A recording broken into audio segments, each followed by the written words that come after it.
Et nous nous retrouvons sur le stand de Greenleaf lors de cette première édition de la CBD Expo avec Aurélien. Aurélien, bonjour.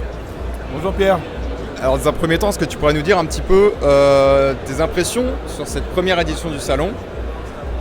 C'est formidable de tous se retrouver ici, de parler de notre passion en commun, qui est le chanvre et le CBD.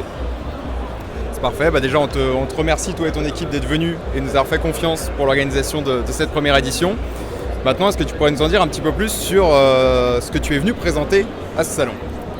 Donc nous en fait on propose une gamme de produits alimentaires qui comportent du chanvre et aussi du CBD, mais on s'intéresse à la graine de chanvre qui est un super aliment.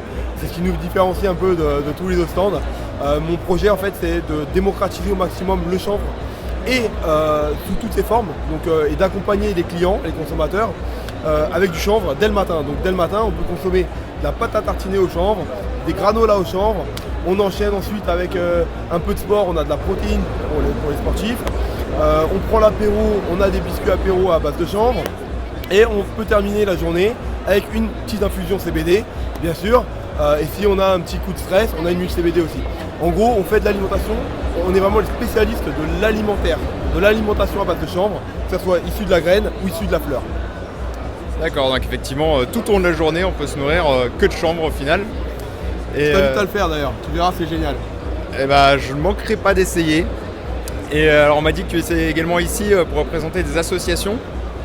Alors, est-ce que tu peux nous en dire un tout petit peu plus? C'est le syndicat professionnel du chanvre. Je suis aussi le président en fait de ce syndicat qu'on a monté en 2018 parce qu'il n'y avait pas d'acteurs qui pouvaient représenter le secteur auprès des pouvoirs publics. Et il y avait un vrai manque et face aux problématiques de réglementation qu'il y avait, on voulait interdire à l'époque en 2018 le CBD, il fallait faire quelque chose. Donc on a monté ce syndicat et aujourd'hui on représente toute la chaîne de valeur, c'est-à-dire qu'on représente des producteurs, on représente des fabricants, des transformateurs, des distributeurs, des détaillants et on discute avec les autorités, même si pour aujourd'hui elles font semblant de ne pas comprendre ce qu'on essaye de leur dire, mais on tient bon et on continue aussi à faire des recours au niveau juridique pour montrer qu'on est dans un bon droit et que notamment l'interdiction de la fleur ne passera pas.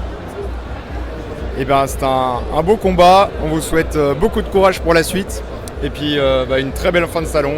Merci beaucoup Pierre, merci à tous les deux. Merci.